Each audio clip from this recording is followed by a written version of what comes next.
Presented by weshfinancial.com. This is Wealth Built to Last.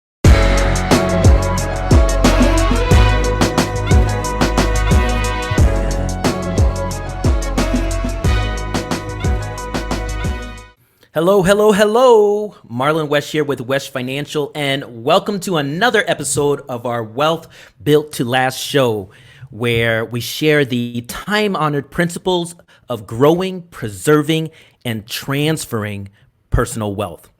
Wesh Financial is a private wealth firm that creates and implements wealth-building plans for first-generation professionals and entrepreneurs. You can learn more about us at weshfinancial.com. And on to the show. The title of today's show is 12 questions to ask before buying into any investment. 12 questions to ask before buying into any investment. So look, as first generation professionals, entrepreneurs, we really don't have any issue with hard work. We have no issue with grit.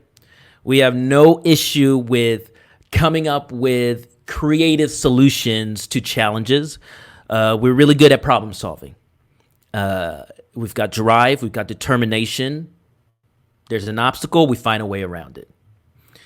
I would say if there is one glaring weakness that I find true with myself in my personal experience, in my interactions with other first-gen professionals and entrepreneurs, it's nothing that we've done. It's just based on the way we were raised, the way we entered the workforce, the way we've navigated life.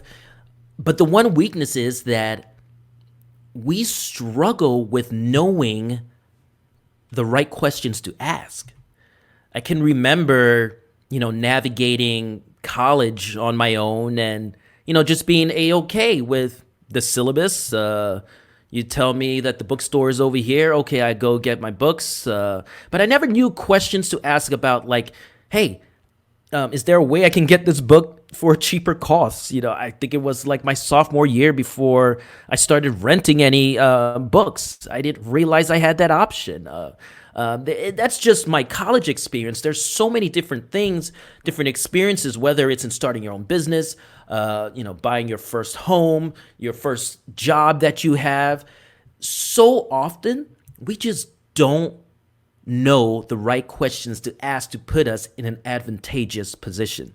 And really, not knowing those questions, it affects what we're able to take advantage of, right? It affects our ability to create a personal financial plan that's aligned with our goals and values. It leaves us, in my experience, it leaves us glaringly vulnerable to unscrupulous salespeople who gladly exploit people like you and me who don't know how to ask the right questions to get to the bottom of things.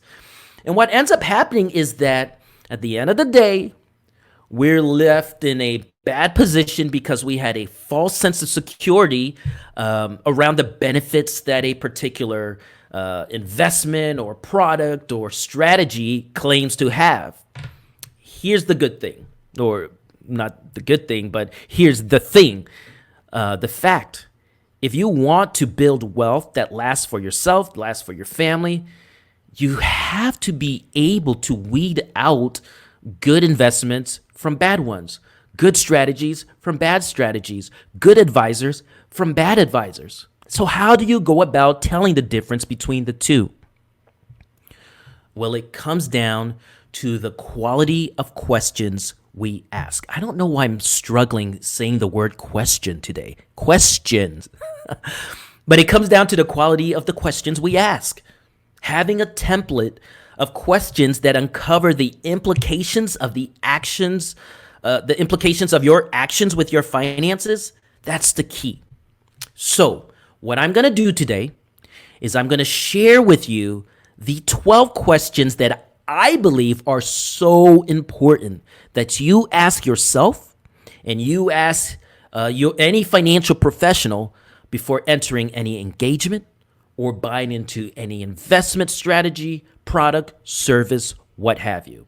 Let's start with question 1. I'm going to go ahead and share my screen. Here we go. Question number 1. What am I trying to accomplish? This speaks to your intention, your purpose. I say it over and over again that if you focus on your intentions, the solutions to your challenges, whether it's saving for retirement, buying a house, what have you, the solutions to your challenges become instantly visible. If your intention is specific and it's clear, not just general, not just, oh, I would love to save. I want to make sure I'm comfortable in retirement. I don't know what that means. What does comfortable look like to you? What exactly are you trying to accomplish? Question number 2. When do I want to accomplish it by? This is so important because not all investments are created equal. Not all strategies are created equal. For the most part, I'm very investment and strategy apathetic. I think different things can work for different types of people depending on their situation.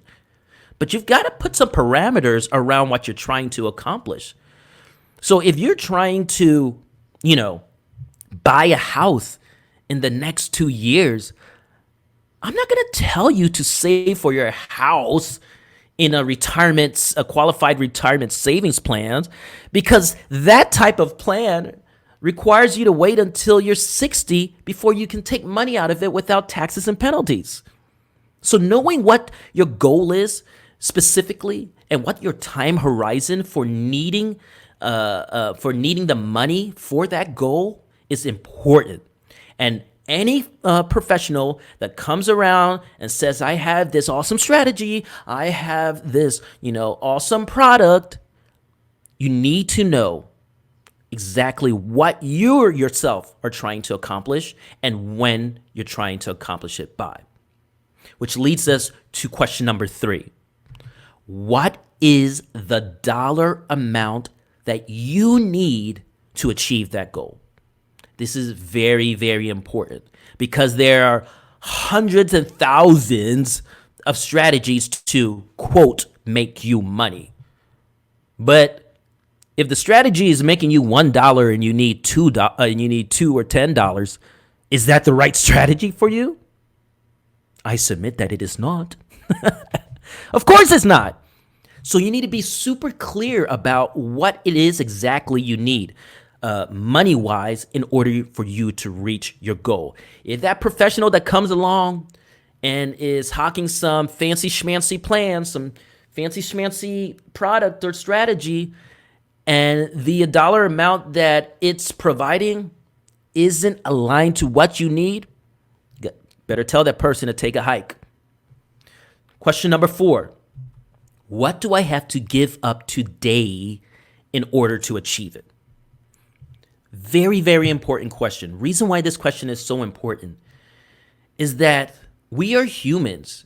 And I believe as human beings that we have a bias towards hope. I think that's a good thing. I'm an extremely hopeful person. My wife always says that I'm a pessimist. And I always like to say I'm a realist, and hope is what gets me over what I perceive as challenges. Here's the thing, though. We've got to be very logical with our money. We have to be very logical about what we need. What you don't want happening is to get so full of hope that some strategy, some fund, something is going to make you so much more money in a certain amount of time that it's worth you giving up money that you literally need to survive today. I'm not talking about, oh yeah, I don't need an extra, streaming subscription. I can get rid of that and, save some money and then put that money aside. I'm not talking about that. I'm talking about jeopardizing what you need to subsist, to live on today for the hope that something is going to pay off tomorrow without any real guarantee, because you truly can't guarantee that type of stuff, and without any type of foundation or system to fall back on in case it doesn't work out. So if what you need to give up today in order to achieve it, if that's affecting your ability to eat today, it's not the right time for you to invest in that fund, in that strategy with that professional. Take care of today first. Make sure that if you part with money that you can't touch for some time, that it's not going to affect you negatively today, that you're still able to carry on. Question number 5. How will my investment today be used in growing it? What that means? Well, what I want to do is warn you against professionals and strategies out there that promise you all this growth with little to no downside. The name of the game when it comes to investment, the reason why it's called investments and not savings is because there's risk attached to it. It makes no sense for you to part with your money and that for somebody to give you more money for the money that you gave them if there wasn't a risk that, you wouldn't get that money back. That's what you get paid for. That's what you get paid on. You don't get paid on, here's my $100. You get paid on, here's $100. I know that there's a chance, however small or however big, that I might not get this $100 anymore. This person I gave the money to, their business might go under. The economy might crash. And for that, brother, you're going to need to give me a heck of a lot more money at the back end for me to part with this money today. That's the concept of investing. So be very wary of those professionals that come around saying like, oh yeah, I've got this awesome investment for you that's got all upside and no little to no downside. That is absurd. Don't believe it. Run from it. Question number 6. When can I access my investment with no negative consequences? You've got to understand like I said before, you've got to understand the relationship between growth, time, and volatility. And you've got to be able to answer, am I able to be without this money in the long term? Is there a certain amount of time?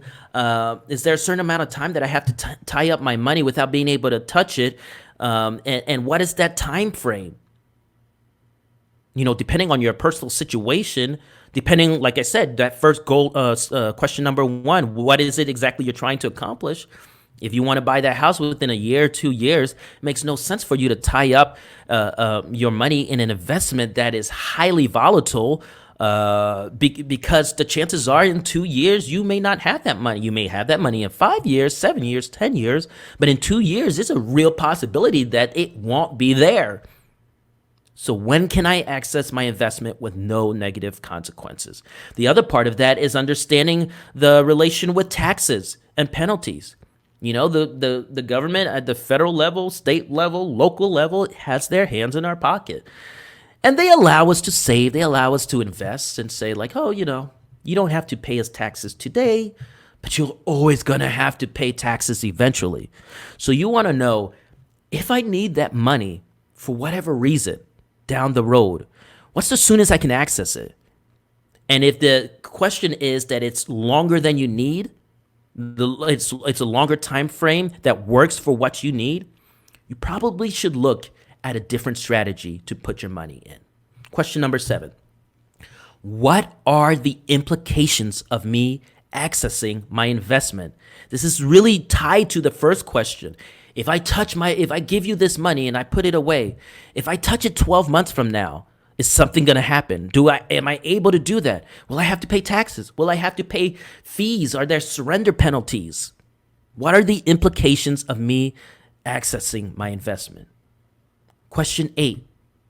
What can I expect my investment to be at the time of maturity?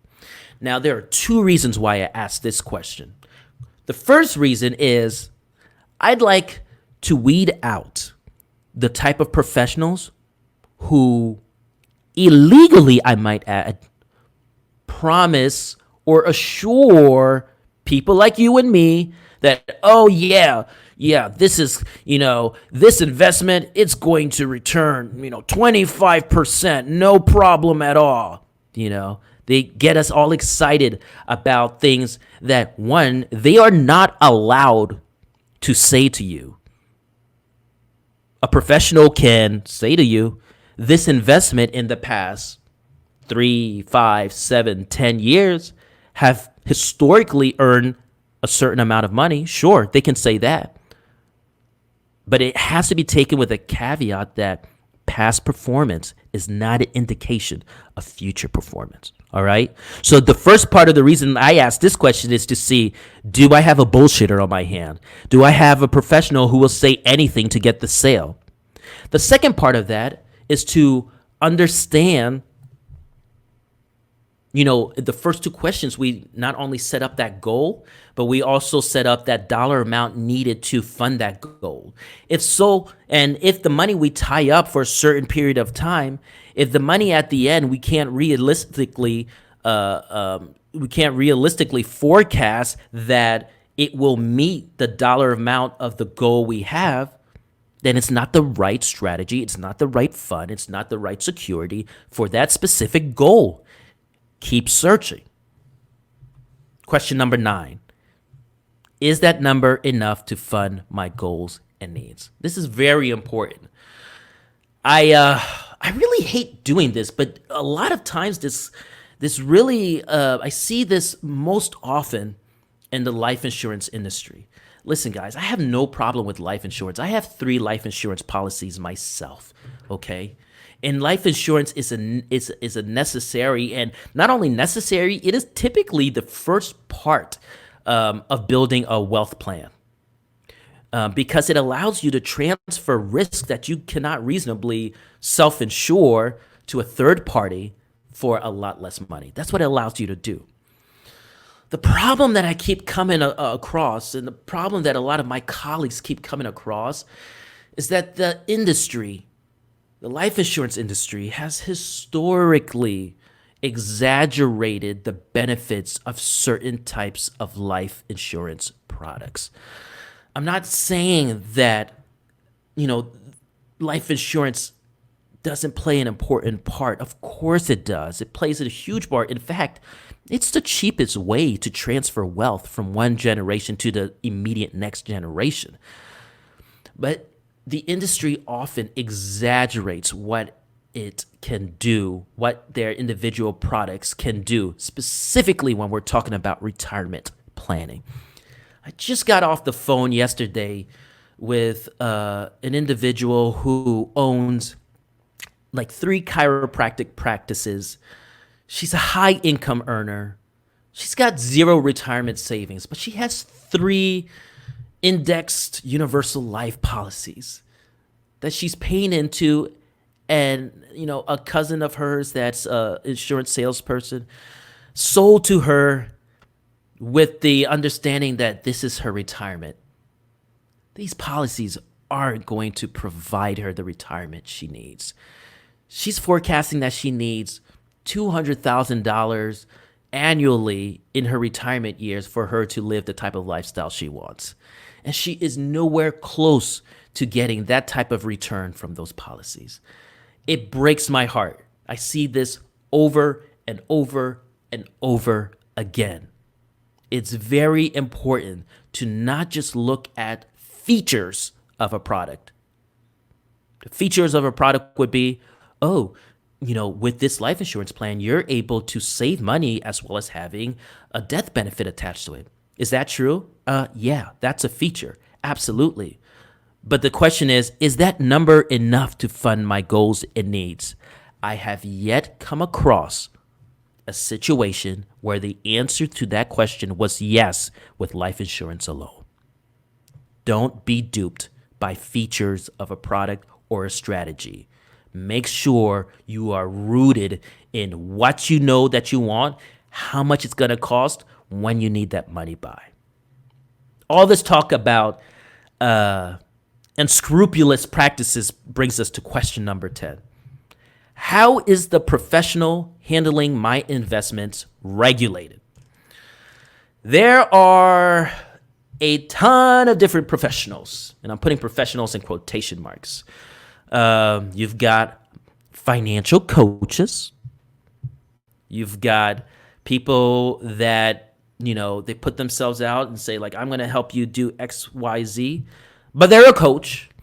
And what that means is that as a financial coach, they don't have to answer to anybody. They can just say, like, hey, this is what you should do. And they don't get in trouble.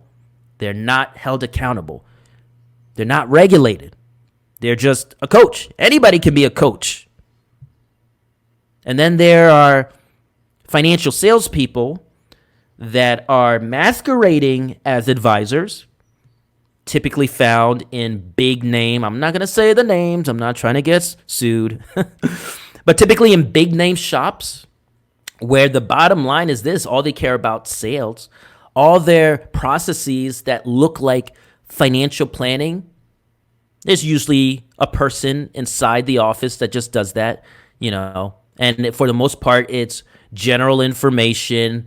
There's not a ton of time taken to really figure out your individual challenges, because the answer to those challenges will always be whatever product they're selling. Now, some of these people are regulated by the Securities Exchange Commission, but there are different levels of that.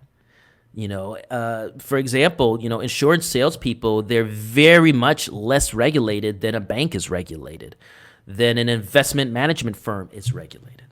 And then there are, true advisors that actually get to know you, get to know what your individual challenges are, and then create a plan that's holistic, that's comprehensive, that takes a look at that entire picture of your finances and creates a strategy that is individualized for you.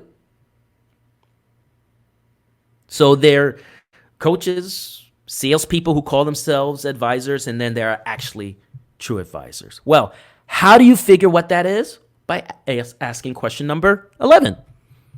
Who pays the professional for serving me? The industry is tricky.